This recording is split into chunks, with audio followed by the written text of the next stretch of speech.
তো আমরা দোলের পরের দিন এখন এসছি হচ্ছে ভূতের রাজা দিলবরে। ঠিক আছে, তো এখন আমাদের কাছে অনেক কিছু আছে, থালি, চলো দেখাই তোমাদেরকে।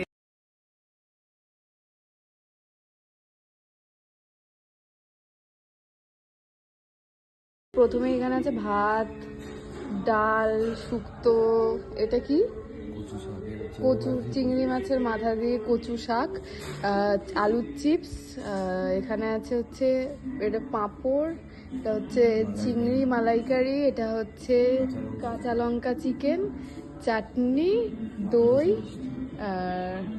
পায়েস, এটা পায়েস, আচ্ছা এটা পায়েস, এটা হচ্ছে রসগোল্লা, চিংড়ি মাছের মাথা দিয়ে কচু শাক না, ইলিশ মাছের দিয়ে কচু শাক। আচ্ছা, তো এইটা এত সুন্দর একটা অ্যাম্বিয়েন্স আছে, আমি তো এখানকার ভাইবটা দেখেই ভীষণ খুশি। তো চলো খাওয়া যাক এবার। So till then stay tuned.